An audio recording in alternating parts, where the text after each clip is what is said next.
Hello everyone, कैसे हो आप सभी। आई होप कि आप सभी अच्छे होंगे। तो आज हम करने वाले हैं क्या हमारे आसपास का मैटर प्योर है। जैसे कि हमने पिछले चैप्टर में जाना था कि मैटर क्या है और मैटर से रिलेटिव हमने बहुत सारी इन्फॉर्मेशन के बारे में जाना था। तो आज हम उसी चीज़ों के बारे में बात करने वाले हैं। तो आइए शुरू करते हैं इस वीडियो को। अगर आपने मेरी पिछली वीडियो नहीं देखी है तो प्लीज़ ज़रूर जाकर देखिए, लिंक आपको डिस्क्रिप्शन बॉक्स में मिल जाएगा। एंड शुरू करते हैं हमारा न्यू चैप्टर।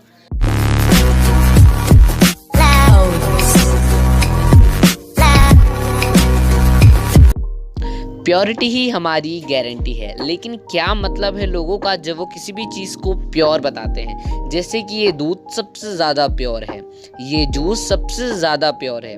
तो क्या मतलब है प्योर का, या क्या मतलब है साइंटिस्ट का जब वो किसी भी चीज़ को प्योर बताते हैं। तो आज हम यह जानेंगे कि प्योर शब्द का असल में क्या मतलब है। जैसे कि आप देख सकते हैं कि आपके सामने बहुत सारी एक ही प्रकार की बॉल्स हैं, यानी कि ये जितनी भी बॉल्स हैं वो सब रेड हैं।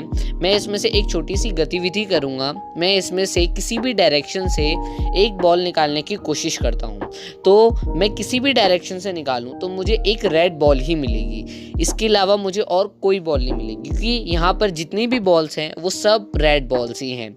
जिसकी वजह से अगर मैं किसी भी डायरेक्शन से निकालूंगा तो मुझे एक रेड बॉल्स ही प्राप्त होगी और इसके अलावा मुझे कुछ प्राप्त नहीं होगा।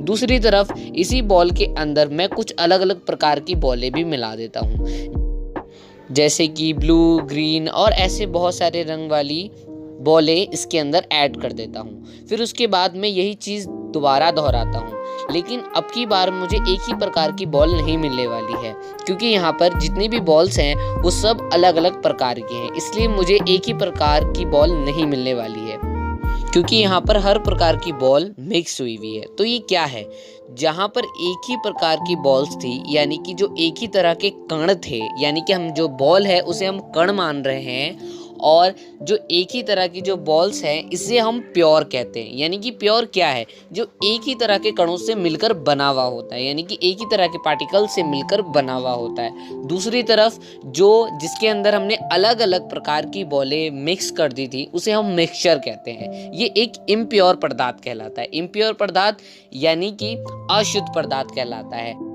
यानी कि जो एक ही तरह के कणों से मिलकर बना हुआ है वो शुद्ध पदार्थ कहलाता है, और जिसके अंदर अलग अलग प्रकार के कण मिले हुए होते हैं वो अशुद्ध पदार्थ कहलाता है। यानी कि आप यह समझ गए होंगे कि शुद्ध और अशुद्ध में क्या अंतर है। शुद्ध वह पदार्थ है जो एक ही तरह के कणों से मिलकर बना हुआ होता है, और अशुद्ध पदार्थ अलग अलग प्रकार के कणों से निर्मित होता है। यानी कि शुद्ध और अशुद्ध में आप बहुत अच्छी तरीके से जान चुके होंगे। और अगर आपको अब लगता है कि आप ढंग से नहीं समझे हैं तो कमेंट बॉक्स खाली है, आप मुझे कमेंट कर सकते हैं। आइए जानते हैं हम अपने और मैटर के बारे में कि हमारा मैटर और कैसे बताया जा सकता है।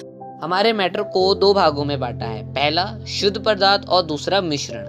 आइए पहले शुद्ध पदार्थ के बारे में जानेंगे और फिर जानेंगे कि मिश्रण क्या है। मिश्रण यानी कि मिक्सचर। पहले हम जानेंगे शुद्ध पदार्थ के बारे में। तो शुद्ध पदार्थ दो भागों में बटा हुआ है, पहला तत्व और यौगिक। आइए इसकी परिभाषा से जानते हैं कि तत्व और यौगिक में क्या अंतर है और तत्व और यौगिक किसे कहते हैं। तो तत्व एक शुद्ध पदार्थ है जिसे और सरलतम रूप में विभाजित नहीं किया जा सकता। पहले मैं आपको यह बताना चाहता हूँ कि यह पदार्थ की सबसे छोटी इकाई है जिसको और सरलतम रूप में विभाजित नहीं किया जा सकता। एग्जाम्पल के लिए अगर मेरे पास एक पेपर है और मैं उसे फाड़ता हूँ और फाड़ता चला जाता हूँ, जब वो बिल्कुल ही फट जाता है जिससे कि वो बिल्कुल छोटा हो चुका है और वो आगे नहीं बढ़ सकता, तो हमने उसे तत्व के नाम से प्रस्तुत किया है। यानी कि पदार्थ की सबसे छोटी इकाई तत्व को माना जाता है जिसे और सरलतम रूप में विभाजित नहीं किया जा सकता। लेकिन यह यहीं पर खत्म नहीं हो जाता। हम अगले चैप्टर में यह भी जानेंगे कि तत्व को भी और विभाजित किया जा सकता है। लेकिन इस चैप्टर के बेस पे मैं आपको यह बता रहा हूँ कि पदार्थ की सबसे छोटी इकाई जिसे हम और सरलतम रूप में विभाजित नहीं कर सकते वह तत्व कहलाती है। यौगिक यानी कि दो तत्वों के मेल से एक निश्चित अनुपात से निर्मित होता है उसे हम यौगिक कहते हैं। पहले मैं आपको यह स्पष्ट करना चाहता हूं कि निश्चित अनुपात का मतलब क्या है और तत्व और यौगिक में क्या अंतर है। हमने तत्व की परिभाषा के बारे में जैसे कि जाना था तत्व एक शुद्ध पदार्थ है जिसे और सरलतम रूप में विभाजित नहीं किया जा सकता और यौगिक दो तत्वों के मेल से एक निश्चित अनुपात से निर्मित है। निश्चित एक एग्जाम्पल ले लेते हैं कि तत्व एक छोटी इकाई है जिसको हम हाइड्रोजन, कार्बन, ऑक्सीजन और ऐसी अन्य गैसीय और पदार्थों के नाम से जानते हैं, तो तत्व यह कहलाती है। और यौगिक के लिए सबसे अच्छा उदाहरण है जल का, जिसे हम H2O के नाम से जानते हैं। मुझे आशा है कि आप तत्व और यौगिक के अंतर समझ गए होंगे। मिश्रण को हमने दो भागों में बांटा है, पहला समांगी मिश्रण और विषमांगी मिश्रण। समांगी मिश्रण वह मिश्रण होता है जिसके कण पारदर्शी होते हैं, जिसके कण अच्छी तरीके से आपस में मिल जाते हैं, जिसकी वजह से वो हमें दिखाई नहीं देते हैं और उसमें से प्रकाश आर पार चला जाता है, जो हमें अपनी आंखों से नहीं दिखाई देते हैं, क्योंकि उनके जो कण होते हैं वो आपस में बहुत अच्छी तरीके से मिल चुके होते हैं। इसके उदाहरण के लिए हम ले सकते हैं चीनी पानी, नमक पानी। यह इसके उदाहरण है कि अगर हम इस मिश्रण को बनाते हैं तो यह समांगी मिश्रण कहलाता है। दूसरी तरफ विषमांगी मिश्रण। विषमांगी मिश्रण वह मिश्रण होता है जिसके कण आपस में अच्छी तरीके से नहीं मिले हुए होते हैं और इसको हम अपनी आंखों से देख सकते हैं, क्योंकि इसके कण आपस में बहुत अच्छी तरीके से नहीं मिले हुए होते हैं, जिसकी वजह से यह हमें अपनी आंखों से, इसके जो कण होते हैं उसे हम अपनी आंखों से देख सकते हैं। उदाहरण के लिए हम ले सकते हैं मिट्टी पानी, क्योंकि अगर हम इसका मिश्रण बनाते हैं तो यह एक समांगी मिश्रण कहलाता है, क्योंकि इसके कण हम अपनी आंखों से देख सकते हैं। अब हम जानेंगे अपने मिश्रणों को और डिटेल में। तो जानते हैं सबसे पहले कि विलयन क्या है। हमारे एग्जामिनेशन के अंदर ज़रूर पूछते हैं कि विलयन क्या है। तो दो या दो से अधिक समांगी मिश्रणों को विलयन कहते हैं। यानी कि आपको यह समझ नहीं आया होगा, इसे हम डिटेल में जानेंगे। तो ये इसको और शुरू से जानते हैं कि विलयन किसे कहते हैं। विलयन एक तरह का समांगी मिश्रण होता है जिसे पारदर्शी कहते हैं और इसके कण आपस में बहुत ही अच्छी तरीके से मिल जाते हैं और अगर इसके कणों के ऊपर लाइट जाए तो हमें नहीं दिखती है, क्योंकि यह एक समांगी मिश्रण है। आपने जाना था कि समांगी मिश्रण किसे कहते हैं। तो विलयन भी कुछ इसी प्रकार का है। तो विलयन के अंदर दो चीज़ें होती हैं, एक विलायक होता है, एक विलय होता है। विलायक वह होता है जो चीज़ को घोलता है और विलय वो होता है जो उसके अंदर घुल जाता है। अगर आपको ये ढंग से समझ नहीं आया तो मैं आपके लिए एक एग्जाम्पल रख रहा हूँ। विलायक उसे कहते हैं जो पानी होता है, यानी कि पानी किसी भी चीज़ को अंदर अपने घोल लेती है, और विलय उसे कहते हैं जो चीनी होती है, जो किसी भी द्रव्य चीज में यानी कि पानी के अंदर घुल जाती है। तो आपको विलय और विलायक के अंदर आपको अंतर पता चल गया होगा। और एक बार सारी चीजों को दोहरा लेते हैं, जिसकी वजह से हमारे को पूरा स्पष्ट हो जाएगा कि विलयन क्या है। विलयन दो या दो से अधिक समांगी मिश्रण का घोल है जिसे हम विलयन कहते हैं। विलयन के अंदर दो चीजें होती है जिसे हम विलायक और विलय कहते हैं। विलायक वह होता है जो अपने अंदर घोल लेता है और विलय वह होता है जो द्रव्य चीज के अंदर घुल जाता है। यानी कि विलायक वह है जो पानी है और विलय वो है जो चीनी है। आगे बढ़ने से पहले मैं आपको एक बात बताना चाहता हूँ कि संतृप्त विलयन में और असंतृप्त विलयन में क्या अंतर है। संतृप्त विलयन वह विलयन होता है जो उससे ज़्यादा आगे नहीं घुल सकती है। यानी कि एक पानी है और उसके अंदर अगर मैं नमक डालता हूँ और वह घुल जाती है और उसके अंदर मैं एक और चम्मच डालता हूँ तो वो घुल जाती है और उसके आगे वो नहीं घुलती है, यानी कि वो एक संतृप्त विलयन है, यानी कि वो पूरा भर चुका है।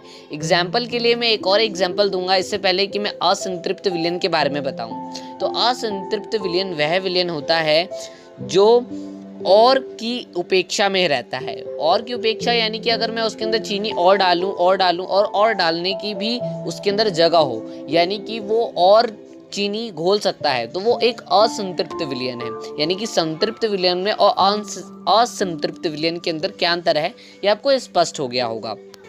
नहीं हुआ तो एक एग्जाम्पल लेते हैं, आप हंसिएगा नहीं क्योंकि ये एक ऐड है और मैं एक ऐड के बेस पे आपको ये सारी चीज़ें बता रहा हूँ।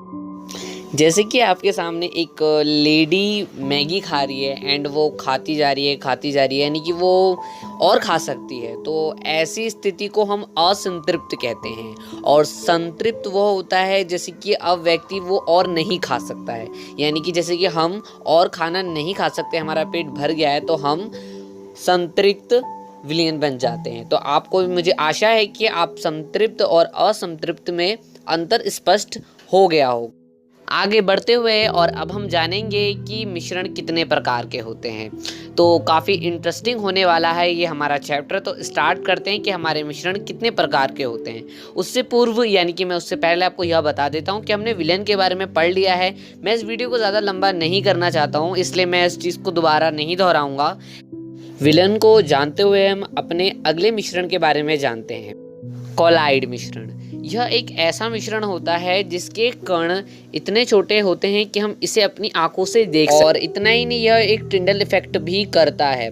टिंडल इफेक्ट के बारे में अगर आपने नहीं जाना है तो पहले यह जानते हैं, उसके बाद जानेंगे कि कॉलाइड मिश्रण किस प्रकार का मिश्रण होता है। तो पहले जानते हैं कि टिंडल प्रभाव किसे कहते हैं। आपके सामने एक इमेज है, इसे टिंडल प्रभाव कहते हैं। यानी कि टिंडल प्रभाव वह होता है जो सूर्य के प्रकाश में या किसी भी प्रकार के प्रकाश के बीच में जो कण हमें नजर आते हैं उसे हम टिंडल प्रभाव कहते हैं।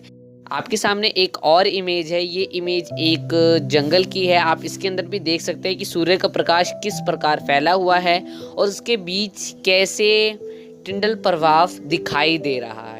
तो आप यह जान गए होंगे कि टिंडल प्रभाव किसे कहते हैं। तो अब हम वहीं चलते हैं जहां पर हम थे, क्लोराइड मिश्रण के बारे में। यह तो हमने पहले जान लिया कि यह एक विषमांगी मिश्रण है, यह पारदर्शी नहीं है, इसके कणों को हम अपनी आंखों से देख सकते हैं और यह टिंडल इफेक्ट भी करता है।